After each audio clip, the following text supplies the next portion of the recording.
Hello. Perfect. Can you hear me okay? How are you doing? Good, I hope. If you're for the blue team talks, this is not going to be one of them. So this is a heavily modified talk I gave earlier. This includes a bunch of bounty hunting stuff, which I think you guys are going to be more interested about. So who am I? I'm Gergely. I'm on Twitter. I do a bunch of stuff. I'm a long-time Linux node, a coder mostly. I work full-time in the Apple Security Bounty Program. And I'm not an Apple fan, strictly speaking, so believe me, when I praise them, I mean it. And so, that is also true for my criticism. So I'm a moderately successful bug hunter, which means basically this. It's sort of good enough to make a living if you're not living in a very high cost of living country. This presentation can go deep into Filesystem stuff, and I published a bunch already, so this is just the tip of the iceberg. You can find more info on my blog and more really deeply technical stuff. So in this talk, we're going to get to know Apple's bug bounty program, the protections in Apple systems. We're going to attack file system operations and file operations and file systems. We're going to look for some 0 days and try to keep our sanity. And I will try to do my best, but it's going to be hard. So why would we want to do this? Well, basically, file operations are everywhere, and they're quite easy to exploit. And especially on macOS, they give us a lot that otherwise would be pretty hard to get. So this can go from classic Linux LPs, from user to root, to bypassing Apple's other protections. And the reason for that is basically what Apple is trying to do in the user space is going to rug pull 40 years of POSIX expectations, and that is not something that usually ends well. Now, I said in the earlier slides, if nobody's paying attention, that is no longer true. I had multiple people approach me, and they are much better at this than I am. So if you are, please at least publish a write-up. So I dream of a system where everything is an SUID, where the bounties are large and the triagers are quick. And I thought looking at macOS might be a good idea, because it's this unholy chimera of an operating system. It's kind of POSIX, but not really, mostly BSD, but not quite. And it is pretty secure. There's some strong points, definitely, with it. There's no code injections, everything's code signed, there's no X11. All the binaries are hardened that come with Apple that are in scope in the bounty program, so everything is pretty hard. Root is severely restricted, and basically the operating system uses entitlements to assign privileges, but instead of using the file system to assign a permission bit, it uses the code signing to do this. This is genuinely a good effort. However, there's a bunch of stuff that can be considered a weak point, not necessarily, it's just how Apple works. So almost everything uses IPC, which can be XPC, Mac messages, whatever Apple proprietary. When I say IPC, just think like inter-process communication. Most code is Objective-C and Swift, which is very important from an exploitation perspective, but I don't have a lot of time, so I can't go into that very deeply. Most of the operating system is fully closed source. However, there are some very crucial open source parts, like the kernel and the libc, and a bunch of other stuff that is very interesting. In Csaba's talk, we could hear about disk arbitration D, one of the crucial components being open source. And yeah, as I said, this breaks a lot of POSIX expectations. And because of that, a lot of code that is used in the operating system that is open source is going to find itself in this weird environment where things don't quite work how they expect it to. Technically, Apple tries to do this to introduce a privilege boundary between processes of the same UID. So on Linux, this is not a problem. In POSIX, this is not a problem, but Apple tries really hard to make this happen. Now, the problem is, this is crazy because this is impossible to do in the file system unless you engineer the system from the ground up correctly. And there are quite a few reasons why that is a very hard problem. Also, the operating system has quite an intense amount of magic in it, because either Apple is just being Apple and they try to think different, or because of compatibility, which Apple is actually pretty good at getting rid of. So some example craziness. On macOS, by default, you install software by mounting a disk image, which is a pretty insane idea. The entitled binaries that you would run as an unentitled user will run as your UID. They're your processes as far as BSD is concerned. But in the kernel, they're actually entitled. They can do things that you can't. So there's a bunch of ways to hijack this, obviously. ASLR is not really a problem locally running. It's only meant to protect against remote attackers. There are there are many privileged daemons that also talk over IPC that you can just talk to, because this is a fairly new system. Not always, but. And yeah, because they're trying to backport this security functionality essentially, and it's not baked into the design. We pretty much know how that'll go, right? So I think macOS might be one of those systems. So how hard can file operations possibly be? Well, there's a bunch of tricks you can do, and this is only POSIX. This works on Linux and BSD and whatnot, probably Windows, but I don't really care about that. This is what Apple put on top of it. There are some people who paused on these slides for weeks. They told me this. There's a bunch of insanity that you can do. Unfortunately, again, I'm pressed for time. I can't really get into this, but like, find me roaming around, and I will. I keep talking about this. So yeah, basically the only thing you need to do is have one path component that you have control over that a privileged application is using. And from there, you know, file systems are racy, path resolution is unintuitive, access control is unimaginably complex, much more complex than you would think. A user can mount, move the mount points, unmount, do all sorts of crazy stuff. The advanced protections, they are regex based as far as the file system is concerned, because that's the best they can do. In lieu of like re-engineering the entire file system, changing all the file APIs and rewriting all the software in the world, which is clearly not very feasible. So the attacker is in a definite advantage, at least on macOS at this time. And broad mitigation is impossible, might be a bit strong, but it's very, very hard. So basically, once you control one path segment, since on Unix and POSIX, the parent controls the descendants, you can do this by having write access, using symlinks, using mounts, using inheriting permissions, which is a thing, actually. And the only defense is actually completely separating the file operations into their designated directory where nobody else can manipulate them. And this is how POSIX was always meant to be used. But again, this is not always feasible. And on macOS, this happens a lot. So a lot of daemons run with specific privileges that you, as a regular user, you do not have. However, this service or program runs with using files and directories in your home directory. So you get to have some control. And Apple's been slow, but cracking down on all of this. And yeah, a lot of system programs are entitled that weren't necessarily entitled like 5 years ago. And I had a couple hilarious examples on that. So basically, you know, retrofitting security is always a great idea.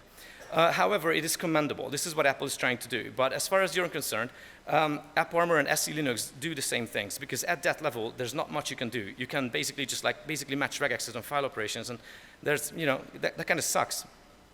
And it's kind of a clunky patchwork instead of like a proper robust solution. But, you know, still a whole lot better than nothing. I told you, tip of the iceberg, please check out my other work. This rabbit hole goes really, really deep.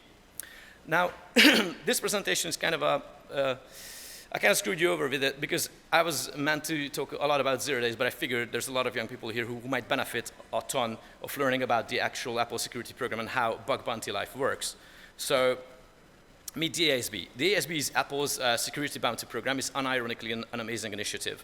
It does have a great effect, but in our research, both for researchers' lives and incomes, and the quality of the software that Apple will ship to their actually billions of consumers.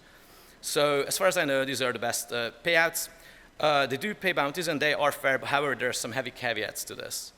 So just very quickly, macOS has all this letter soup of various protections, and it's very insane because some things are overlapping and some things are not. It's very hard to wrap your head around it, but very, very quickly, CPU system integrity protection is basically the substrate upon which everything is built. It's a bunch of kernel hooks and user space modules and whatever, but for our file system purposes, mostly it's like regexes that the kernel enforces on certain places. The app sandbox is the application sandbox. If you run an application from the App Store, it's going to run inside a sandbox. By the way, the system also has a default sandbox, so even root runs in that sandbox. So it's a sandbox inside of a sandbox. Yeah, it kind of screws with your head. Transparency, consent, and control is Apple's way of restricting access to such things like, that are very sensitive, like camera, photos, location data, all that. So that's, again, another layer of protection. Gatekeeper basically is just meant to, like, you can download an app, but you won't be able to run it in most places, and it checks a bunch of things. I'm simplifying a lot, guys. And launch constraints, finally, I think I would like to take some credit for it, along with Csaba and a bunch of other researchers who do this for a living, and found a bunch of bugs. And Apple eventually cracked down and disallowed a wide variety of trickery that we can do. But in our present talk, I'm going to talk about two main things that I usually go after. The classic LP, user to root. Everybody who uses Linux is familiar with this. And a TCC bypass, which means that the user who is a non-sandboxed user is able to gain an FDA. An FDA is a full disk access. There's a I'm calling it full disk access because you can enable this in your privacy panel in the settings. By default, you do not have it, but if you enable this, basically all the TCC prompts that the operating system would show you are gone. So I get to steal your photos, and I'm not sure if this works with camera, but probably would. Anyway, if you get the FDA access, That's an actually pretty bad thing. So getting an FDA, in some cases, might be more serious than getting root, which is wild. So Apple pays a bunch for this, yes? So this full TCC bypass on iOS would be 100 grand, and an LP to root would be 50. Now, that math is a bit weird, because they do not actually pay this. In my experience, they pay like 1/3. Might be because iOS is super, super hardened compared to macOS, and probably because a lot less people use macOS than iOS. But iOS, again, is a gnarly, gnarly target. I dare not touch it.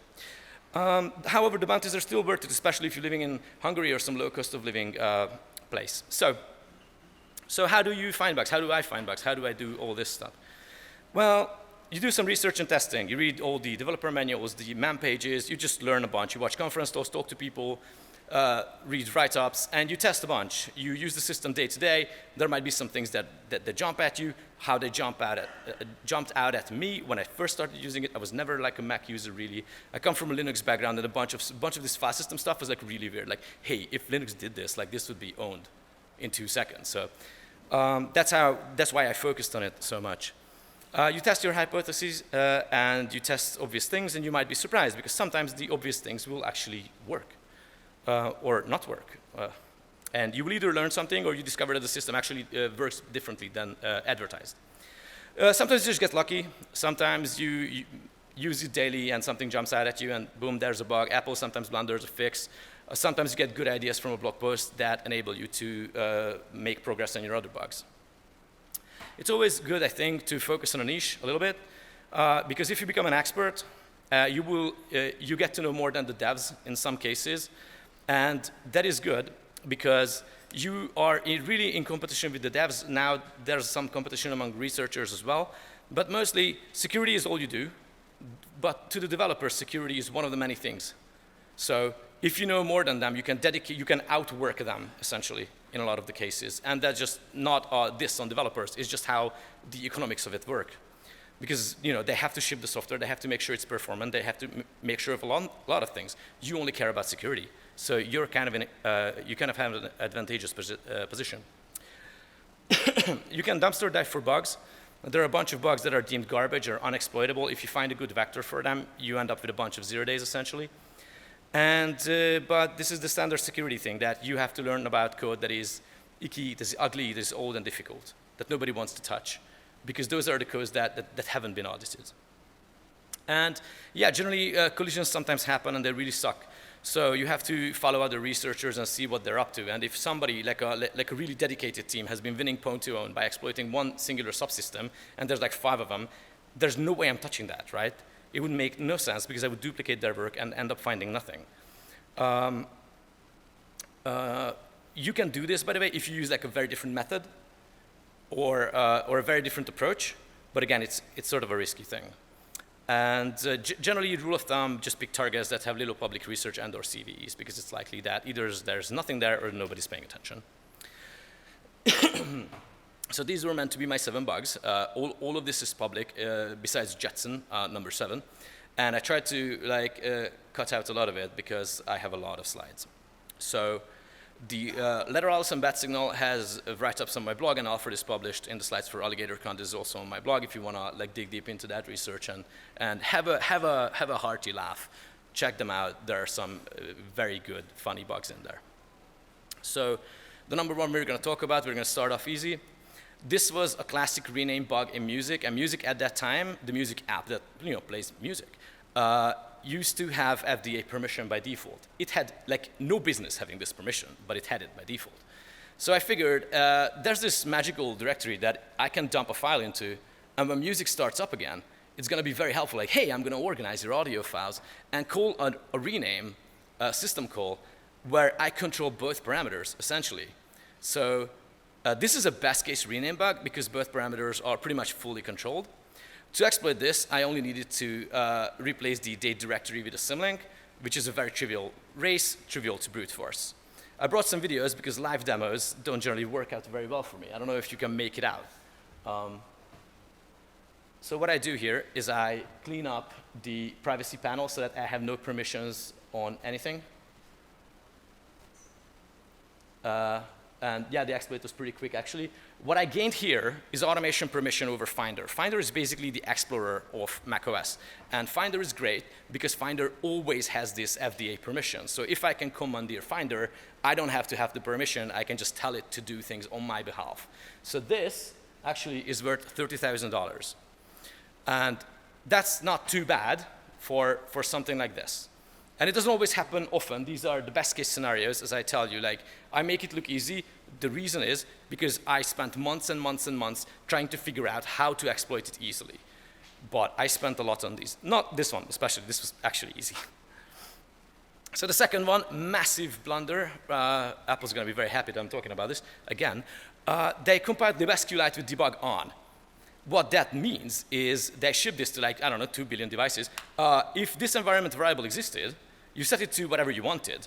And when libsqlite loaded an SQLite DB, it would just create a copy and a statement log and an index file in the directory that you told it to. That is mental. So first of all, that is a horrible info leak. Really, really, like, yeah, what the hell, right? So horrible info leak. Among many others, a lot of applications use this because SQLite is awesome.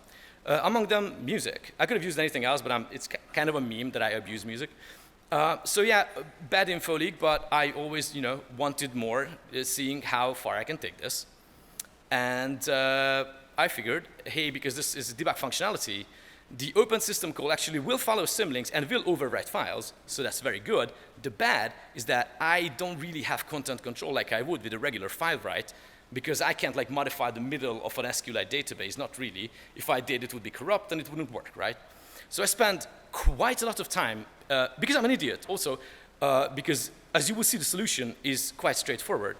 Well, so in music, I control some of the source DBs that will be copied, right? And I can put whatever I want into them. And SQLite is absolutely amazing because there can be multiple tables for multiple applications living in the same database. And when have you seen software checking for other tables existing in the database? Never. Nobody does this. So what I did is basically I took valid TCCDB tables and CacheDB tables, and I merged them and put it into the CacheDB of music. So whenever the copy happens, I could predict where the file name is going to go, or the copy is going to go. I could symlink it, and therefore I ended up with a TCCDB that could both function for music and both function for TCCD. So with that, again, I basically do the same thing. So I have no automation permission.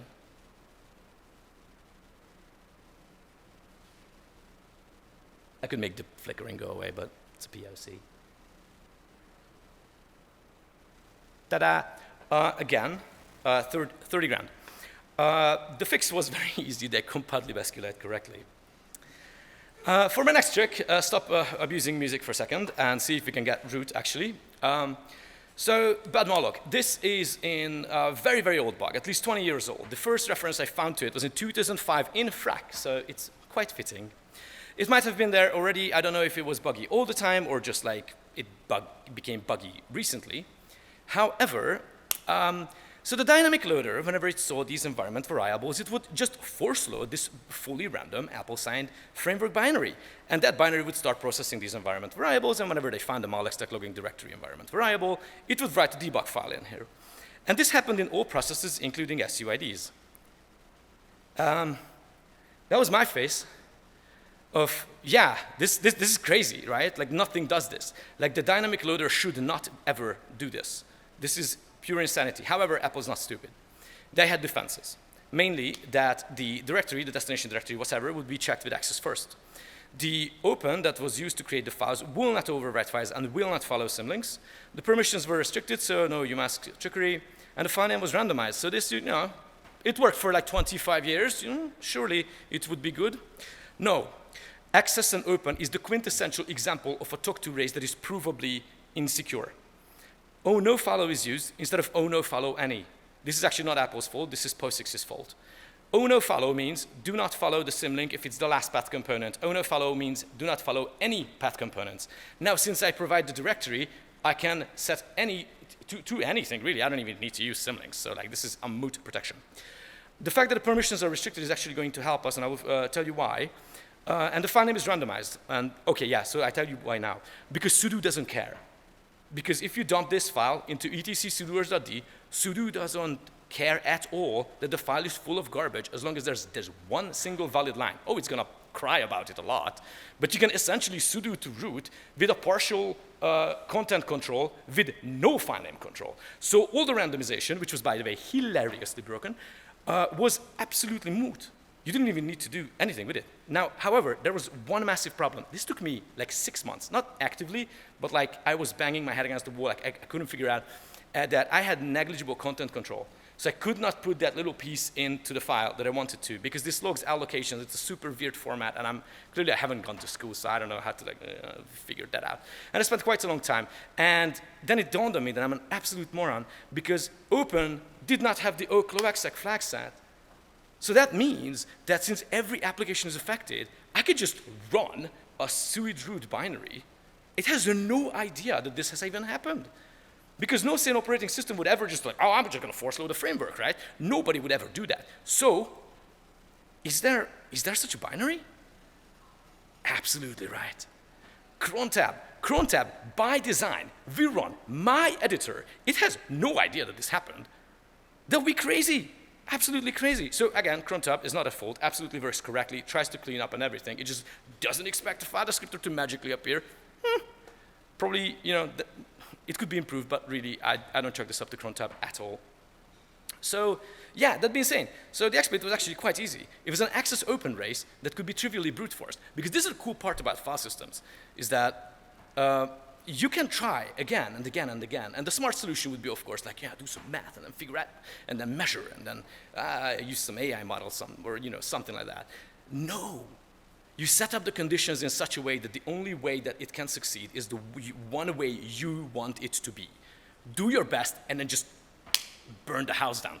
Like just run your CPU through like 10 million iterations. It doesn't matter that your success rate is 1 in a billion if you can try 1,000 times or 10,000 or 100,000 times a second on like every single CPU core. You don't care. So just basically do that.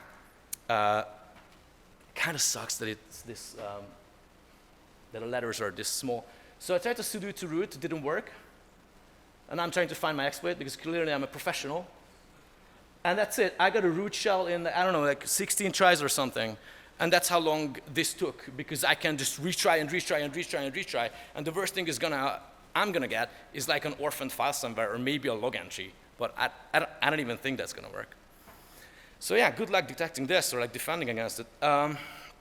This cost Apple another 22 grand, again, for a 20-year-old bug, which was quite fun, in my opinion. And my last one, I think, is Jetson. There's this thing in Apple invented another format. It's called Jetpack. It's a pretty simple format. It took me like 30 minutes to reverse, and I'm not good. It's basically a container of containers. It can contain a tar file, a Brotli. Brotli is like Google's whatever archive format, doesn't matter. And this Jetpack format supports encryption, but the encryption was not turned on for like most stuff. So again, music used one of these, and a bunch of GUI applications use this. So there were two problems here. First of all, this file got downloaded into a temp directory I had access to, so I could switch it out, and that music would just take the file I just switched out and would extract it anywhere. Into a directory I controlled, by the way, so that was really fun. So the files are extracted with open, and it wouldn't follow symlinks with nofollow, and if the file existed, excl means that if the file exists, do not extract it. I think that goes for symlinks as well, by the way. So this would have prevented symlinks because it would say that, oh, symlink is already a file. However, this is what I had. I could replace the archive with my own. And I can include, so like the race was pretty tight, and I was like having problems winning it. And then I felt like, hey, well, can I put this file into the tar more than once? Absolutely. Tar is insane. You can literally take the same file name, same permissions, same data, same metadata, same everything, and just like include it multiple times in the archive.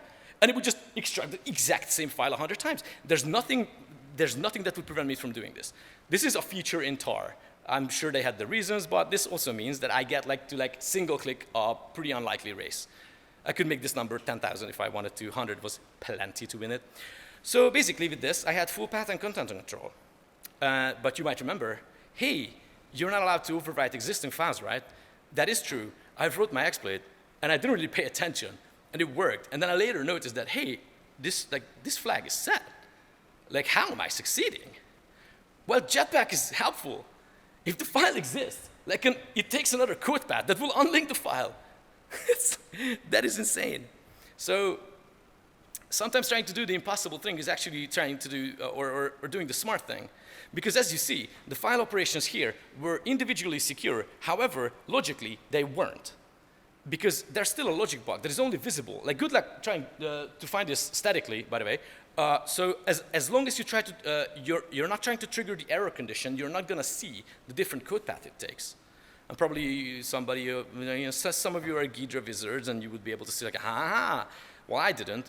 So ever since then, I check for various weird stuff. I just set like invalid permissions on a file. Sometimes, especially on Mac, programs are very helpful. You delete a config file, it's like, oh, hey, you have that config file deleted. Let me just like rewrite it for you with content that you provided previously. And they do it insecurely, boom, there you go, you have 0 day. So yeah, sometimes it's a free win. And not to beat a dead horse, but I exploited music again. And I got nothing. Apple said that this bug was not eligible, unfortunately, because they were already turning encryption on internally. And I was like, I mean, yeah, it is absolutely plausible. I had nothing on them. It's like, okay, fine. Like, I saw you were already doing this. Okay, fine. And then I tried to like close out my old tickets, and Apple just wouldn't close it. But it's not the first, because they do all sorts of insanity sometimes. And I got this. It's very, very. I'm sorry about this. It's very small. The print's very small to make out. But basically, this is where they tell me that, hey, I got 30 grand for this bug. That they adjudicated, they reevaluated internally, and I don't know why, they probably find an internal version, or somebody was just really nice, I don't know, probably not. They found a path where this was actually still exploitable, and they credited me for it. So yeah, this was great. It took them a year. I'm not crying though. There was supposed to be a video that I totally forgot to record and to write the blog post, but it's ADHD things. So let's move back a little bit. These are all the bugs. Let's move back to my experience with the ASB. So as far as I know, the Apple program is quite good, fair payouts. I think the assessments are correct.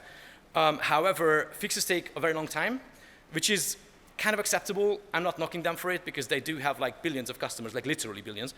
But they communicate in a very frustrating way. They basically don't tell you anything.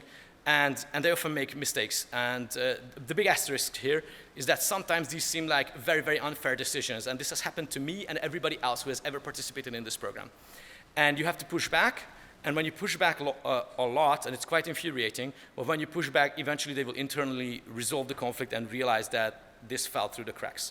So, but if you're using this as your main income and you've waited for 12 months for a fix, and they close it as like, this is not bounty eligible, it's a very scary and frustrating experience. Also with the unfair bounty amounts, sometimes internal screw-ups happen, more often than you would think.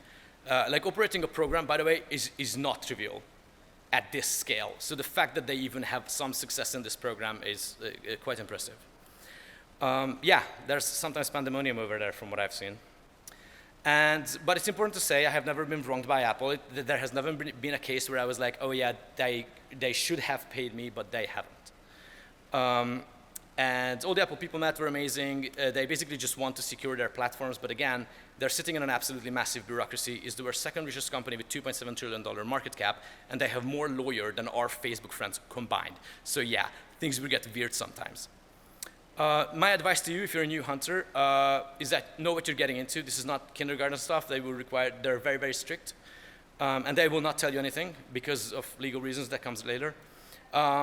So you need to have a working exploit for the latest version on Apple software by Apple that is eligible, preferably software out of the box. So third parties don't count because that's not Apple's responsibility, which is quite fair. Apple will keep you in the dark, probably due to legal reasons. They will not tell a researcher any information because that, oh, Apple said this, and then, the whole world loses it. Research what this is like. A lot of people have been talking about this, and this is part of the reason that I'm here talking to you guys and then sharing my experience and then making my bug bounty amounts public and all that to like inform people and to like be as much help as I could be. Because when I started, people were helpful to me, partially. It's good to give back anyway. But again, the scene is becoming more and more competitive, and collisions do happen, and it sucks. This is generic advice in any bug bounty program or your job or whatever, but try to be correct, try to be objective and estimate the impact objectively, because a lot of people don't do this. And it's very hard sometimes, and you wish you had a higher impact, but no, just be honest. Just be brutally honest with yourself and try to make an actual correct impact, because the more you do this, the more objective and the more correct you are, the more secure you will feel when somebody tells you that, hey, this is actually not eligible. And you can say, no, I know this is because X and Y and Z. So do your own research and just be very diligent. Obviously, fulfill all the requirements. If you don't send a working exploit, they're going to say, I'm sorry, we required a working exploit, you didn't send us one. I think that's fair. And communicate professionally, which is supremely difficult. I know the print is, well, actually, that is legible. After their fifth lawyer speak template response that tells you nothing, after they've been keeping you in the dark, open and close, open and close, open and close, open and close the ticket, and then ends up 12 months in, you're not eligible after all. Very difficult to stay polite, but try your best. Also be assertive, stand your ground. If you did your research correctly and you did your evaluation correctly, this is the easy part, because you know what you have. You know that if an attacker had this, they could do X and Y and Z, but maybe not A and B and C, and that's good, but know what you have. Fight back against unfairness or perceived unfairness, because these are likely by mistake. And it's not like somebody sitting at Apple and it's like, screw with that researcher. No, there's no incentive for them to do so. The PR fallout would be absolutely terrible for them. They want what you want fundamentally, but they're really overloaded. It's just how big companies like this work. And yeah, it looks like malice and it can feel like malice, but usually it never is. So I hope you're still awake and that you learned something, but all the bugs included, this is the total, by the way. And this is only the start. If you want to get into Filesystem stuff, I have so many tricks and really little funny bits and little things you can pull that is absolutely insane, and I would love to talk about it. And I kind of rushed through my talk quite furiously. So I want you to continue this research, and I have some greets, because Joe Fitzall, the original GOAT and a fantastic guy, if it weren't for him, I wouldn't be here. For Apple for giving us the ASB, for BSides for letting me be here, and you guys for letting me ramble and listening. Thank you very much. I think I can take some questions. Thank you.